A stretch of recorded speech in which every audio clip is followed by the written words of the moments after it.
Hey y'all, it's your girl Damo and I am back with another video.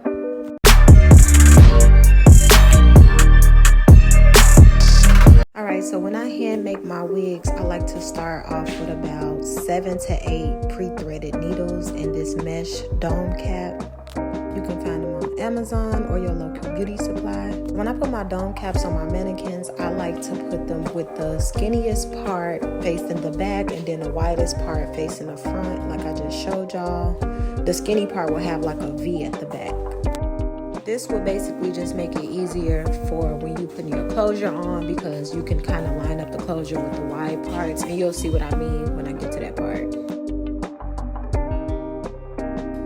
By the way, y'all, I'm using a medium dome cap, so when you putting your cap on there, you kind of just position it how you want it. Then I go ahead with a T-pin, and then I pin down the back. First I do it one like in the middle, and then I put 2 on both sides to kind of mimic the shape of my neck, or the shape of, you know, anybody's neck, because this is like the medium standard size.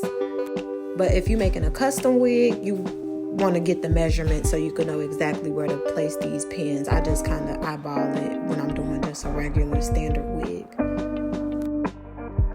So now that I have my cap where I want it, I go to place my closure. I'm using a 5x5 transparent closure. You could do a 4x4, 5x5, 6x6, whatever works for you. So like I said before, I use those wide parts on that cap and also the lines on my mannequin to kind of give me a guide on where I want to place my closure. Then I put a T-pin right in the middle. If your mannequin has those lines, it's going to be a middle line. I like to line up my T-pin right with that one. Then I put one in the back directly across from the one that I put in the front. This would just give me a guide on where I want to place the rest of my T-pins to lay my closure down flat. So keep in mind that I change the placement of my pins as I go, because I like to get it as flat as possible. So where I place them at first is not where I would leave them. But I start off by putting 2 pins on the side, on both sides of the closure. Where I put that medium one, I just kind of eyeball the other sides and make it even. And then I put 2 pins right there just to start with so I can get my guide going.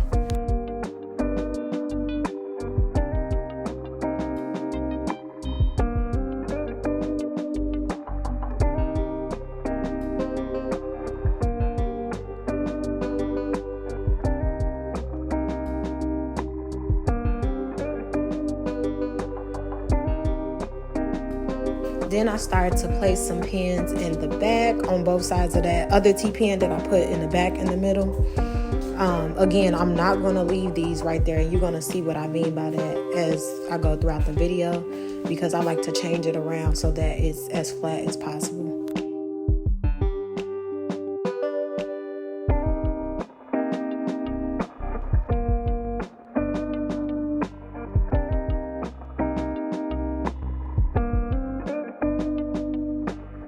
So as you can see, I'm starting to adjust those pins on the side as I start to get my guide and see how the closure is laying. But I forgot to mention, while I change my pins around, the reason that I start with the 2 in the middle, like the one in the front and one in the back, is because those are the 2 I don't change. I kind of leave those like they are because it lets me know that my closure is centered, and then I just change the ones on the side as I go so that it can be flat.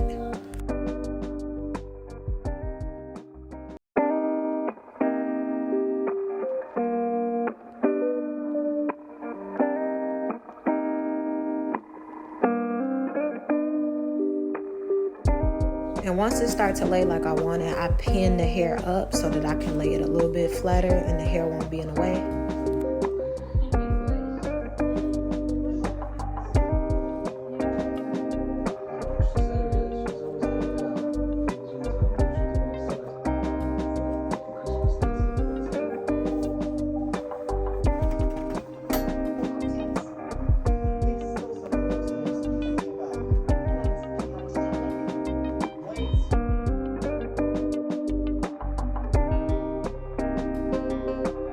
Then when I get it as flat as I want it, I start to sew the closure down. So I like to start off sewing on one side from the front to the back, and I sew through the mesh, not the elastic band part, because you need that part in order for the cap to stretch. And I'm going to zoom it in a little bit so y'all can understand what I'm saying too. So you sew right through the mesh, y'all. Like, watch what I'm doing really closely. I'm sewing through the mesh, not that elastic band part, because when you sew through the elastic band, you will prevent the wig from stretching to the fullest potential.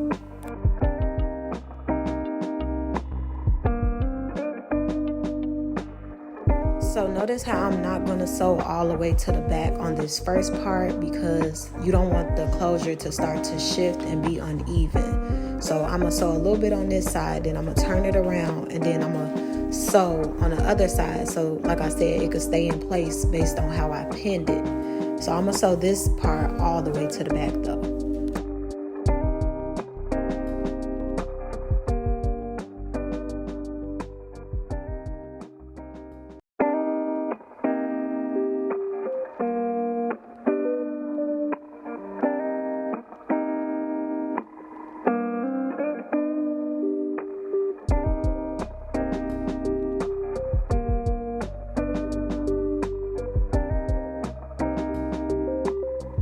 Make sure you're sewing through that mesh, not the elastic.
Then once I get to the back middle, that's when I turn it around and I finish sewing on that other side.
Then once you're done sewing, make sure that you tie knots, double knot both of the threads that you use so that the closure can stay in place and be secure.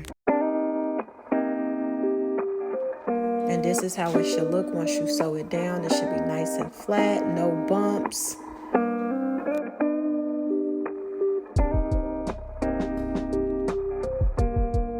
Now it's time to start sewing in our bundles. And y'all, I apologize in advance. My camera was acting up, so this part is definitely going to cut out on y'all. But I'm going to try to explain it as much as I can. So you start off sewing through the weft just to get it secure and on the cap. But then you're going to start sewing around the wefts. As I said, it was going to cut out on y'all, but I'm still about to explain it. So as you can see in the middle, I'm sewing around the weft. I'm not sewing through the weft at all because you don't want the bundles to start to shed. This would definitely increase the lifespan of your wig if you sew around the weft and not through it.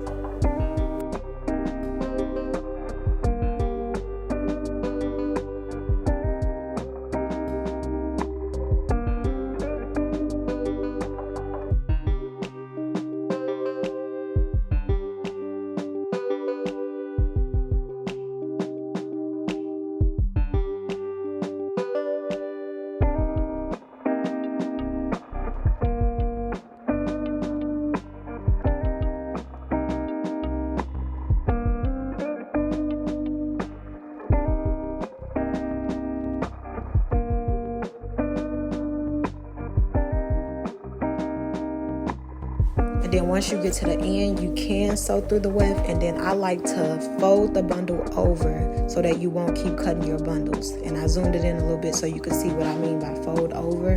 You literally just folding it, you sew through it, sew through that mesh, not the elastic. Y'all gonna keep hearing me say that because that is so important for sizing your wig. So once you fold it over, you just keep sewing. You sew through the weft one more time, and then you continue back to sewing around the wefts.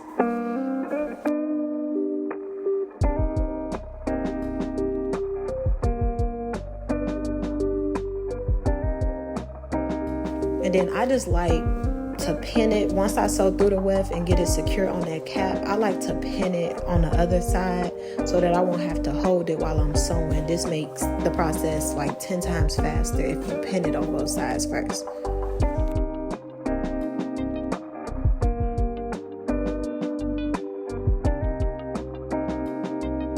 Then you just keep repeating that process of sewing around the wefts, through the middle, and then through the wefts at the end to make the wig secure. You repeat this left to right until you get to like the middle top.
So once I get towards the middle, top part of the wig, I keep doing that process, but the only thing I'm not doing is folding that track.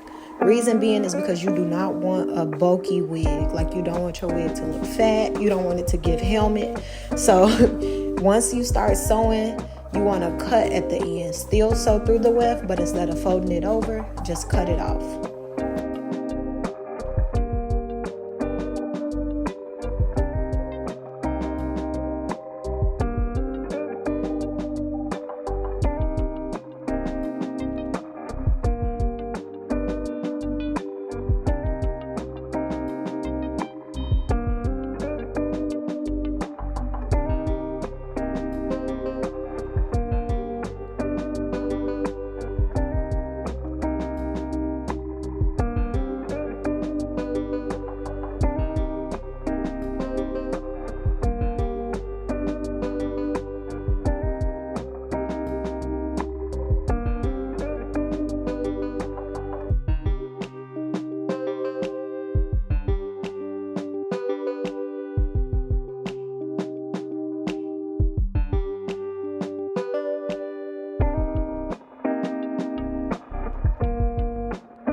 when you start getting to the part where you got to close up your wig, you no longer sew the tracks all the way to the end. You kind of sew like one or two in the middle just so you can even it out. And then when you close it up, it can be nice and flat.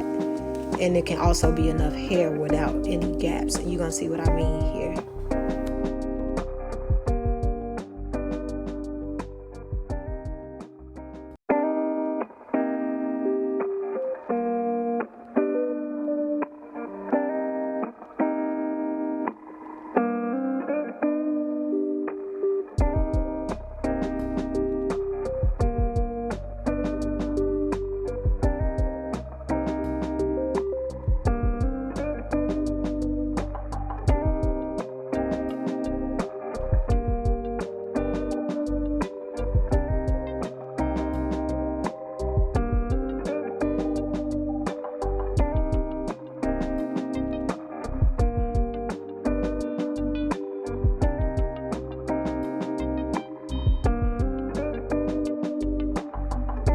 So notice how when I pin this part right here, it's not all the way to the end of the cap, and it's not lined up with the other tracks, because this is going to help me close up my wig without any gaps in the middle.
And for this wig, I only had to do that process one time, and then I continue closing up the wig just like I did the rest of it without folding the track. Y'all remember, you definitely do not want to fold the track at the top.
once you get to the top part, this is pretty much your last track and your wig is pretty much complete. I did record another video, however, but it got deleted, like I said, because my phone, like, it just been messing up. Like, I would think I'm recording, and then I look at my phone and it didn't even get most of the stuff that I recorded. So but basically what I'm gonna do, I'm gonna try to explain it the best that I can. So after you're done sewing your wig, you want to take some scissors, and then you're going to cut that little black cap part that's under the closure, so that, of course, it's not a black part under the closure. I don't know how to explain it without showing y'all, but you're going to cut that part off and make sure that you're cutting around the thread. So don't cut the thread off, because then your closure going to come off your cap.